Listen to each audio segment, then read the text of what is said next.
Welcome back to our journey through human history.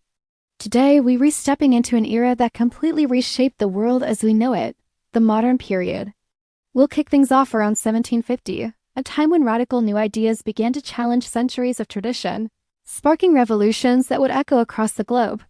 This is the story of the age of Enlightenment and the dawn of our modern political landscape.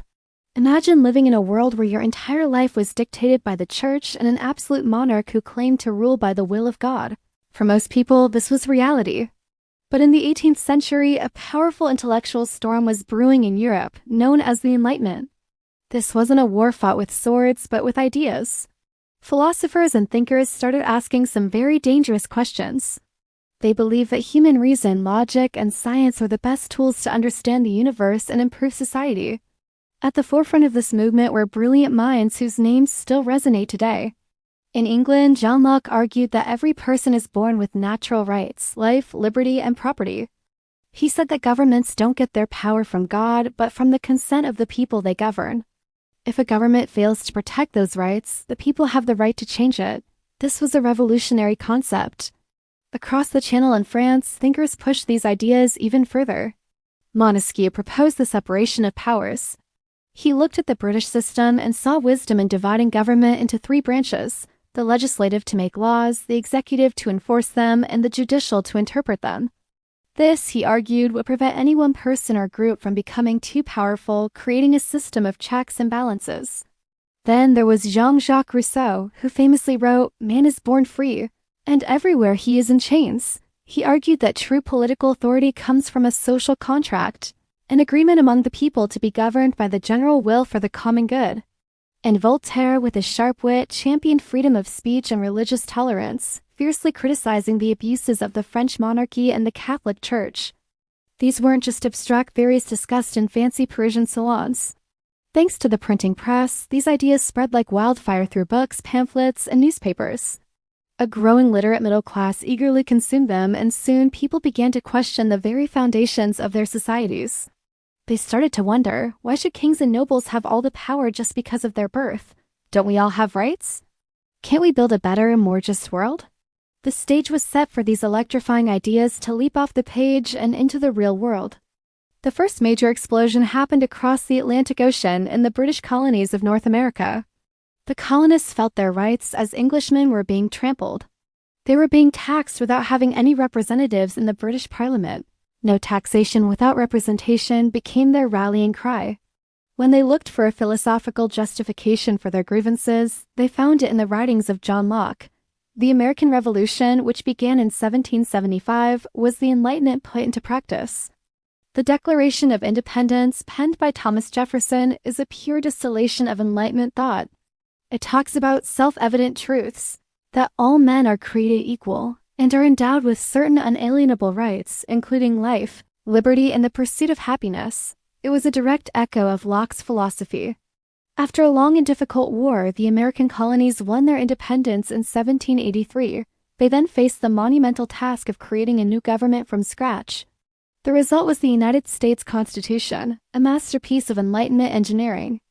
It established a republic, a government of the people, and implemented Montesquieu's idea of a separation of powers with its three branches: the President, Congress, and the Supreme Court. It was the first time a major nation had been deliberately founded on these principles of liberty, rights, and popular sovereignty. The American experiment sent a powerful message to the world. A government without a king was not only possible, it could be successful.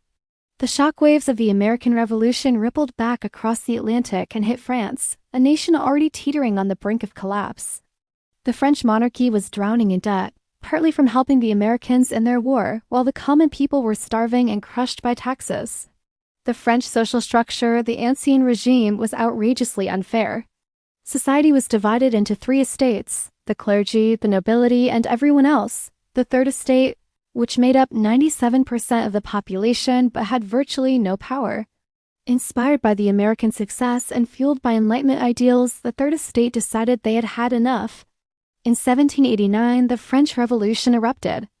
It was far more radical and chaotic than its American counterpart. The revolutionaries stormed the Bastille, a symbol of royal tyranny, and issued the Declaration of the Rights of Man and of the Citizen, proclaiming liberty, equality, and fraternity. The revolution overthrew the monarchy, executed King Louis XVI and Queen Marie Antoinette, and attempted to completely remake French society. They established a republic, promoted nationalism, the idea that people are united by a common language, culture, and identity, and for a time unleashed a period of extreme violence known as the Reign of Terror. While it descended into instability and ultimately led to the rise of Napoleon Bonaparte, the French Revolution shattered the old order in Europe. The concepts of universal rights and the nation-state were now unstoppable forces that would reshape the continent. But the call for freedom wasn't just heard in Europe and North America. In the French colony of Saint-Domingue, now known as Haiti, the enslaved population heard the revolutionary talk of liberty and equality and decided it should apply to them. 2. Saint-Domingue was the most profitable colony in the world, a brutal sugar-producing machine run on the backs of 500,000 enslaved Africans. In 1791, led by the brilliant military and political strategist Toussaint Louverture, the enslaved people rose up in a massive revolt. This was the Haitian Revolution. For over a decade, they fought against the French, the Spanish, and the British, defeating army after army sent to crush them. It was an incredibly brutal and complex conflict, but against all odds, the revolutionaries triumphed. In 1804, Haiti declared its independence, becoming the first independent nation in Latin America, the first post-colonial Black-led nation in the world, and most remarkably, the only nation in history born from a successful slave revolt. The Haitian Revolution was a terrifying event for slave-owning powers everywhere.